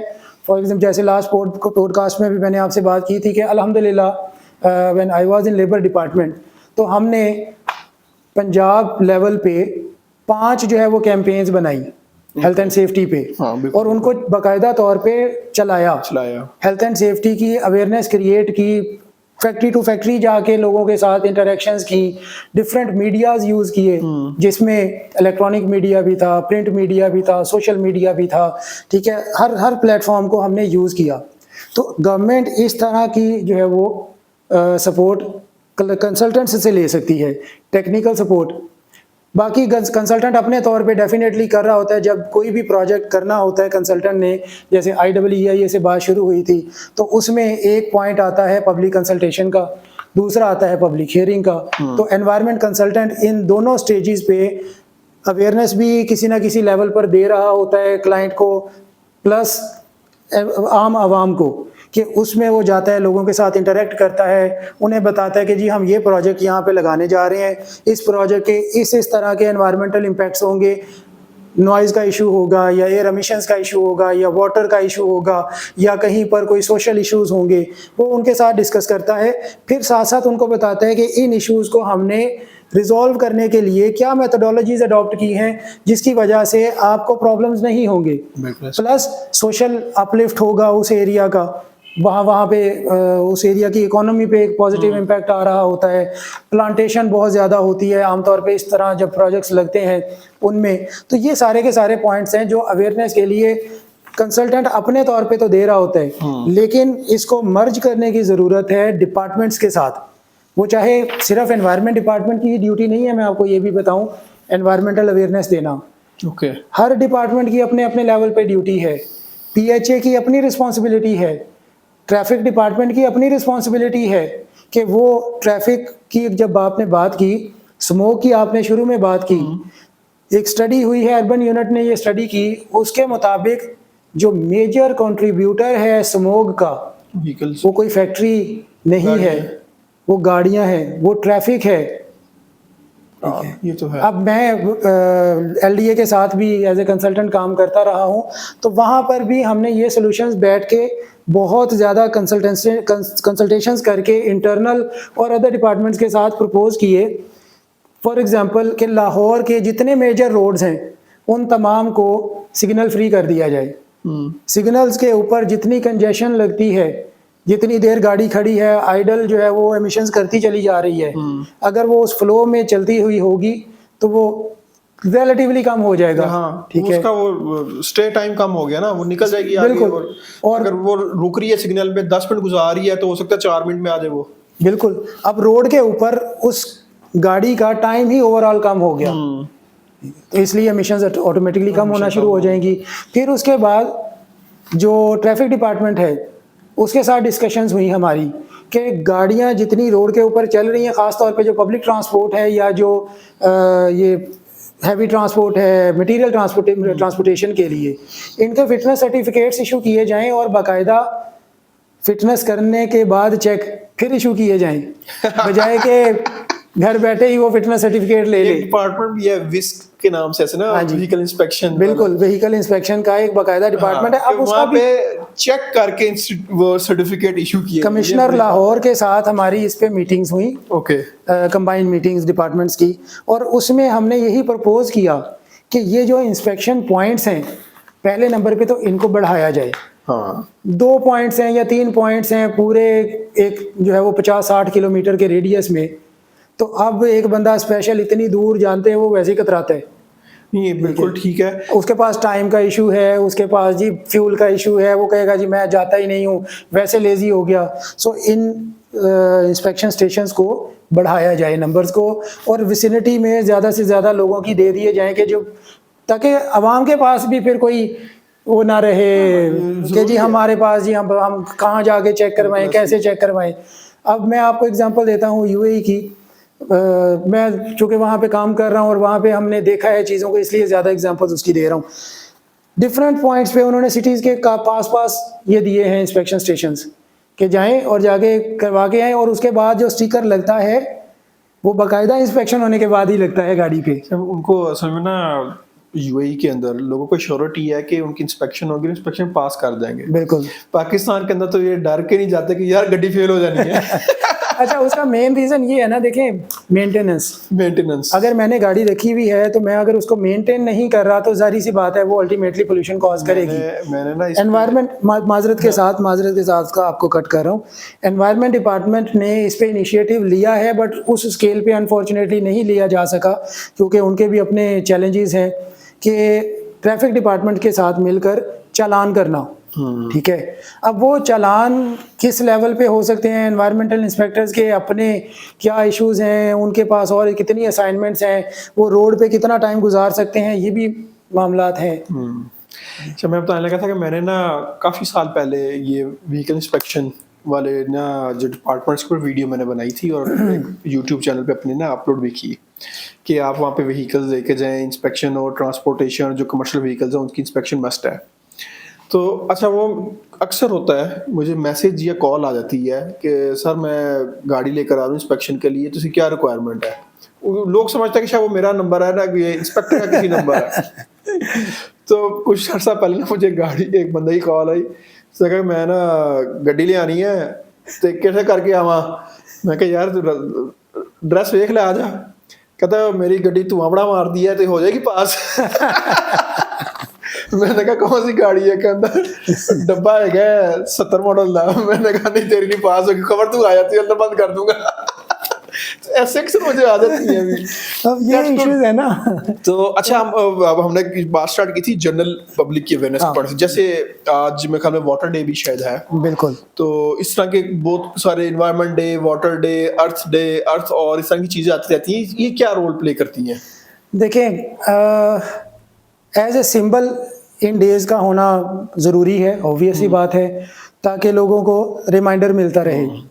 लेकिन मेरा नहीं ख्याल कि हमें इन डेज का इंतज़ार करना चाहिए। एग्जैक्टली। मिसाल के तौर पर मदर डे है, तो क्या सिर्फ मदर डे पे ही आप अम्मी को जाके प्यार करेंगे, फूल देंगे, उन्हें आई लव यू बोलेंगे, ठीक है, या बाकी दिन भी माँ के ही होते हैं? बिल्कुल ऐसे। मेरे हिसाब से तो एक एक लम्हा माँ का ही है। बिल्कुल ऐसे। ठीक है, तो हमें अब चूंकि ज़मीन या पूरी एक हमारा मुल्क भी हमारी माँ के तौर पे ही है, ठीक है, तो हमें इस चीज़ का इंतज़ार नहीं करना चाहिए कि कोई डे आएगा हम वो एक दिन सेलिब्रेट करेंगे और उसके बाद दे दनादन धन फिर शुरू हो जाएंगे, वही पोल्यूशन, वही सब कुछ। क्योंकि फैक्ट्रीज़ में आमतौर पे ये होता है कि जी एक डे सेलिब्रेट करने के लिए पोस्टर्स भी लगा दिए, अवेयरनेस के जो है वो बड़ी चीज़ें भी कर दी, फायदा नहीं हो रहा, एक पूरा जितना खर्चा हो रहा है, एक इवेंट भी क्रिएट कर दिया, उसमें सीईओ साहब ने आकर कमिटमेंट भी दे दी कि हमने आइंदा ये करना है, वो करना है, वो दिन गुजरा और सब खत्म। अभी रिसेंटली जैसे बलूचिस्तान ने शायद ज़कात डिपार्टमेंट खत्म कर दिया, उन्होंने कहा कि यार 60 करोड़ की ज़कात देने के लिए 1 अरब हमारा खर्चा आ गया। ये हकीकत खबर आई थी इसका करके। ये अगर किया तो बड़ा अच्छा किया है मेरे ख्याल में। तो अगर हमने एनवायरनमेंट डे सेलिब्रेट करना है या वाटर डे सेलिब्रेट करना है और उसके ऊपर हमने इतने ज्यादा जो है पोस्टर्स लगा देनी या प्लास्टिक वेस्ट या पेपर वेस्ट इतना जनरेट कर देना, तो यार फायदा क्या कर रहे हैं फिर हम? बिल्कुल बिल्कुल। आप देखें आज जैसे 22 मार्च है, आज जो है वो अर्थ आवर भी सेलिब्रेट होगा इवनिंग में, तकरीबन कोई 7 से 8 के दरमियान, ठीक है, कोई ऐसा टाइम है। तो अर्थ का तो हर लम्हा हम अर्थ पे मौजूद हैं, तो हर लम्हा ही हमारा अर्थ के लिए होना चाहिए, उसकी बेहतरी के लिए होना चाहिए। और ये ज़मीन को बेहतर नहीं बनाना असल में हम तो अपने माहौल को बेहतर बनाने की बात कर रहे हैं। हम किसी के लिए कुछ नहीं करने का कह रहे हैं, हम मेरे लिए, आपके लिए, हमारी आने वाली जनरेशंस के लिए बेहतरी करने की बात कर रहे हैं। एनवायरनमेंट की जब भी बात होती है ये फ्यूचर जनरेशंस को मद्देनजर रख के बिल्कुल बिल्कुल, जो आज हम करेंगे हमारी फ्यूचर जनरेशन पे उसका इम्पैक्ट आएगा। सस्टेनेबिलिटी सिंपल अल्फाज में है ही ये कि हम आज क्या बो रहे हैं और कल हमारी आने वाली नस्लें क्या काटेंगी। exactly.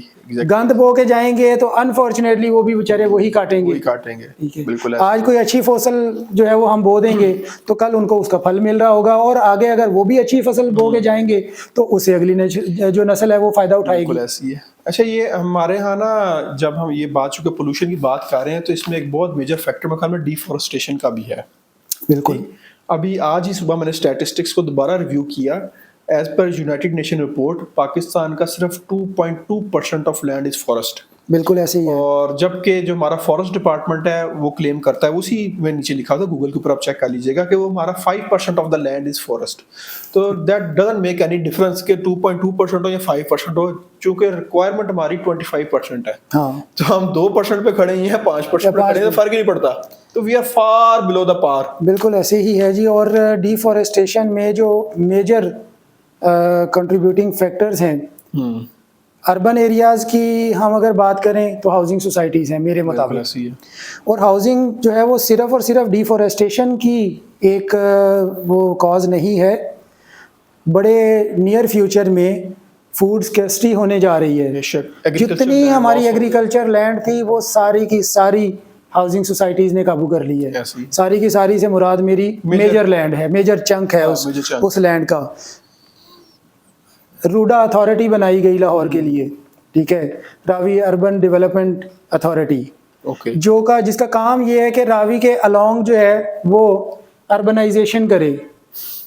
नाम दिया जा रहा है कि जी सस्टेनेबल अर्बनाइजेशन करे, लेकिन अगर आप थोड़ा सा स्टडी करें और रावी के लेआउट को देखें, कभी गूगल पे ही रावी को देखें, तो इसके साथ साथ हमारी मेजर एग्री लैंड है, फूड बेल्ट हमारी जितनी भी मेजर है वो हमारे इन्हीं रिवर्स के साथ साथ चल रही है, क्योंकि फर्टाइल लैंड होती है, जो दरियाई लैंड होती है।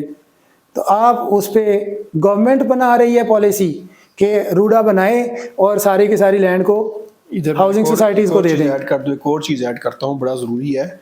ये लाहौर से सियालकोट मोटरवे बनी है, हाँ। ठीक है, इससे बड़ा रास्ता कम हो गया, लोग आ जाते हैं, घंटे में सियालकोट पहुंच जाते हैं।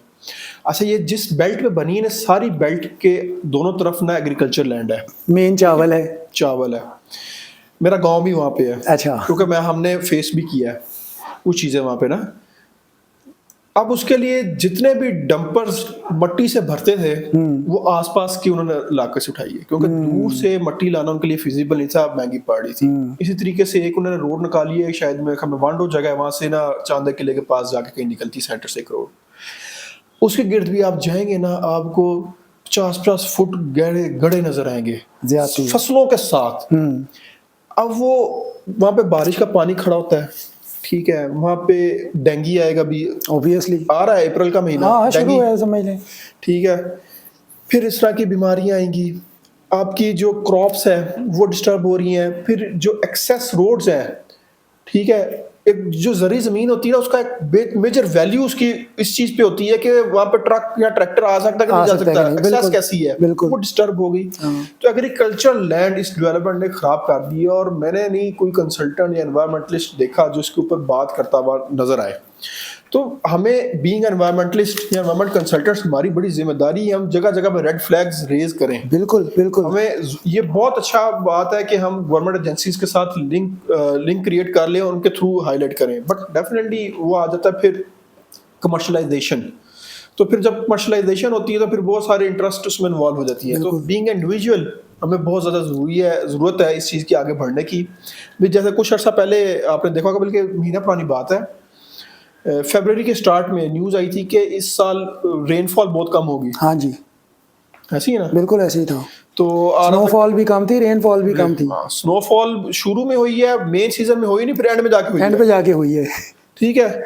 और अब जो स्नोफॉल हुई है ये साथ ही बेल्ट हो जाएगी, हाँ, क्योंकि टेम्परेचर एकदम हाई हो रहा है, फ्लडिंग के चांसेस बढ़ जाएंगे। बिल्कुल ऐसे ही है। फिर रेनफॉल नहीं हुई तो गवर्नमेंट ऑफ पंजाब ने एक नोटिफिकेशन जारी किया कि जितने भी सर्विस स्टेशंस हैं ये वाटर स्टोरेज या वाटर रिसाइकलिंग प्लान अपने चलाएं, बिल्कुल अपना चलाएं। 28 फरवरी तक उनको डेडलाइन थी, और अगर आप गाड़ी अपने घर पे धोते हुए पकड़े गए तो 10,000 फाइन भी आपको होगा। पता नहीं इस पे कितना अमल हुआ है, मुझे नहीं पता, मेरे ख्याल में तो हार्डली हुआ होगा, हुआ ही नहीं होगा, है ना, शायद जो जहाँ तक बात है सर्विस स्टेशंस की, उन पे इम्प्लीमेंटेशन करवाई है एनवायरनमेंट डिपार्टमेंट ने, जबकि ये इंडिविजुअल के ऊपर कोई क्रैकडाउन मुझे नज़र नहीं आया अभी तक।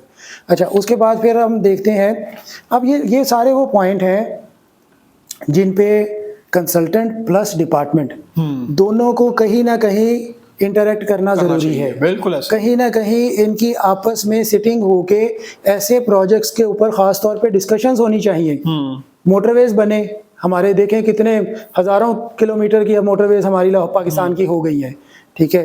अब ये मोटरवेज इतने बड़े बड़े बैरियर क्रिएट कर देती हैं कम्युनिटी के लिए भी, स्पीशीज के लिए भी, ठीक है। सारी की सारी फेंसिंग हो गई।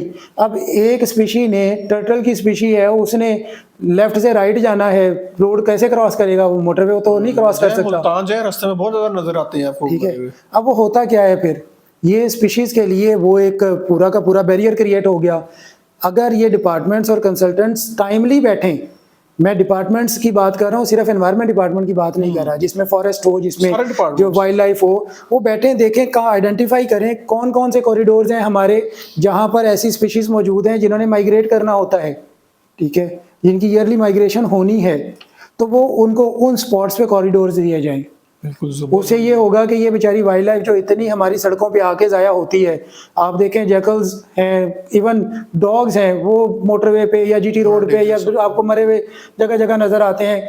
अब उसमें एक तो हमारी वाइल्ड लाइफ का नुकसान हो रहा है, at the same time human life को नुकसान हो रहा है, प्रॉपर्टी को डैमेज हो रहा है, एक्सीडेंट्स होते हैं। ठीक है, एक्सीडेंट्स होते हैं। एक एक्सीडेंट मोटरवे पे 120 की स्पीड पे अल्लाह माफ़ करे फैटल होता है, ठीक है। तो ये दोनों तरफ डेंजर मौजूद है। बेसिकली कंसल्टेंट जो एनवायरनमेंट कंसल्टेंट, सॉरी हम डायरेक्ट अगर ये बोलें, he is a bridge between government agencies yes, and जो एग्जीक्यूटर। बिल्कुल। अब उन्होंने कह तो दिया कि आप वाटर रिसाइकलिंग लगाएं, हाँ। प्लांट लगाएं। अब पाकिस्तान में जो सर्विस स्टेशंस बने हुए हैं उनका लिटरेसी लेवल क्या है? बिल्कुल, बहुत कम है जिन्होंने बड़े ऑटोमेटिक मशीन्स वाले लगाए हुए हैं, लेकिन ज्यादातर तो दूसरे हैं ना। बिल्कुल। तो उनको क्या पता चलना है? वो जितनी देर में सोचेंगे कि क्या चीज है, उतनी देर में उनका 4-5 चलान हो जाएंगे। बिल्कुल ऐसे ही है। ऐसे ही है ना? ऐसे ही है। तो दैट्स इट। बड़ा अच्छा लगा मुजाहिद साहब, आपने टाइम दिया दोबारा से, बहुत ज़्यादा आपने ओपन डिस्कशन की, और ख़ासकर मुझे जो चीज़ें अच्छी लगी उसमें जो इन्वायरमेंट इंस्पेक्टर्स हैं उनके रोल को कट डाउन करने की ज़रूरत है, कि वो अगर प्राइवेट कंसल्टेंसी कहीं पे रन कर रहे हैं और इस तरह की चीज़ें हाईलाइट हो रही हैं तो गवर्नमेंट शुड टेक एक्शन। तो आखिरी क्लोजिंग मार्क्स में आप हमारे व्यूअर्स को क्या पैगाम देना चाहेंगे एनवायरनमेंट के पॉइंट ऑफ व्यू से? और आप गर्मियाँ आ रही हैं और डेफिनेटली टेम्परेचर राइज होगा, एनर्जी कंजर्वेशन की टिप्स हों, वाटर कंजर्वेशन की टिप्स हों, या पोल्यूशन प्रिवेंशन की टिप्स हों, कोई भी जो आप कुछ फ्यू लाइंस में समराइज करें अगर आप। पहले नंबर पे तो मौसा साहब आपका शुक्रिया अगेन मुझे इनवाइट करने के लिए। और जो क्लोजिंग रिमार्क्स में अगर हम देखें, कंसल्टेंट का रोल आपने जैसे बताया बहुत की रोल है कंसल्टेंट का दोनों साइड पे, एजेंसीज की तरफ भी और जो प्रोपोनेंट्स हैं या जो एग्जीक्यूटर है उस प्रोजेक्ट का, जो बनाने वाला है उस प्रोजेक्ट का, उस तरफ भी। और मेरी एक रिक्वेस्ट है जो इंडस्ट्रियलिस्ट हैं या जो भी इन्वेस्टर हैं, वो अगर टाइमली अच्छे कंसल्टेंट्स के साथ कंसल्टेशंस ले लें तो उनका प्रोजेक्ट जो है वो सस्टेनेबल बनाया जा सकता है। इवन उसके प्रोजेक्ट में बहुत सारे समटाइम ऐसे फीचर्स मौजूद होते हैं जिनको अगर टाइमली एक्सप्लोर कर दिया जाए तो वो प्रोजेक्ट एक साइड बिजनेस के तौर पे भी उसको एक्स्ट्रा इनकम दे सकता है।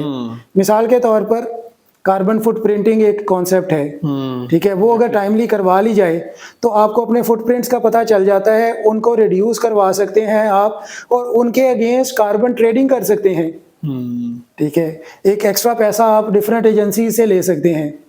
आप अपने प्रोजेक्ट को माहौल दोस्त बना सकते हैं ऐसी टेक्नोलॉजीज लेकर जो कंसल्टेंट शायद आपको बेहतर गाइड कर सकता है, शायद के स्टार्टिंग फेज पे इंडस्ट्रियलिस्ट को खुद ना पता हो, बिल्कुल, ठीक है, उसके पास वो टेक्निकल सपोर्ट मौजूद ना हो जो कि ये कंसल्टेंट्स प्रोवाइड कर सकते हैं, ठीक है। और वो टेक्नोलॉजीज उसके ओवरऑल सिस्टम को भी एफिशिएंट बनाएगी, उसमें एनर्जी कंजर्वेशन का फैक्टर भी शामिल करेगी, ठीक है। तो ये सारे के सारे वाटर एफिशिएंसी भी उसमें अंदर ले आएगी स्टार्टिंग में ही, तो वो अपनी बिल्डिंग को रिड्यूस करवा सकता है, ठीक है। उसके बाद अब पैगाम अगर हम देखें तो क्या हो सकता है, वो तो जी यूनिवर्सल से पैगाम है एनवायरनमेंट के। अगर एनर्जी कंजर्वेशन की बात कर रहे हैं तो मैं अपने स्टाफ को भी यही कहता हूँ, खुद भी यही कोशिश करता हूँ कि जब आप ऑफिस से उठ के बाहर जाते हैं रूम से, ठीक है, लाइट्स ऑफ करके जाएं, एसी स्विच ऑफ कर जाएं, कोई मसला नहीं है, थोड़ी देर गर्मी बर्दाश्त कर लेंगे वापस आके चला के, ठीक है। या पानी जो है वो बहुत बड़ी नेमत है और आइंदा एक स्टडी मौजूद है इस पे, आने वाला दौर की जो जंगें हैं वो पानी के ऊपर हैं, ठीक है। हमारी ऑलरेडी इंडिया के साथ चल रही है, ठीक है, हमारे मेजर पानी के जो सोर्सेज हैं वो ऑलरेडी ऑक्युपाइड हैं, ठीक है। तो पानी को जितना बेहतर आप एफिशिएंट वे में यूज़ कर सकें, जितनी रिसाइकलिंग रीयूज़ को आप प्रमोट कर सकें वो अपनी फैक्ट्रीज़ में करें।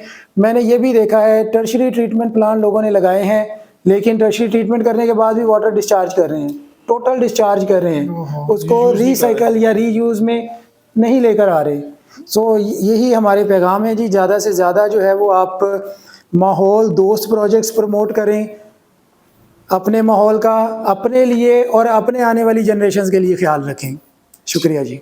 चलें, thank you so nice of you Mujahid साहब। इंशाल्लाह नेक्स्ट पॉडकास्ट या फिर नेक्स्ट एक बड़े प्यारे टॉपिक के साथ दोबारा आपके साथ बैठेंगे। इंशाल्लाह। और व्यूअर्स, आप हमारे पॉडकास्ट, हमारी वीडियोस देखते रहें। एनवायरनमेंट की हिफाजत के लिए, एनवायरनमेंट को, माहौल को महफूज बनाने के लिए, साजगार बनाने के लिए अपनी मेहनत जारी रखें। गर्मियाँ आ रही हैं, एनर्जी कंजर्वेशन के पॉइंट ऑफ व्यू जिस तरीके से मुजाहिद साहब ने कहा कि एसी को बिला वजह ना चलाएं, और एलईडीज़ पे अगर आप जा सकते हैं, अफोर्ड कर सकते हैं तो उस पर जाना चाहिए। सोलर जो अफोर्ड कर सकता है सोलर पर चला जाए, और पानी को कम से कम इस्तेमाल करें। और ये हमारा दीनी फरीज़ा भी है। आप सल्लल्लाहु अलैहि वसल्लम ने फरमाया कि अगर कोई शख्स समंदर किनारे भी वुज़ू कर रहा हो तो पानी एहतियात से इस्तेमाल बिल्कुल करे। बिल्कुल ऐसे ही तो है। हम तो पानी बड़ा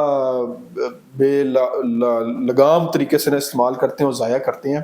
तो अल्लाह ताला हमें हिफाजत में रखे। आमीन। इंशाल्लाह नेक्स्ट वीडियो के साथ दोबारा हाजिर होंगे। तब तक कि अल्लाह हाफिज़, बाय बाय, टेक केयर। अल्लाह हाफिज़।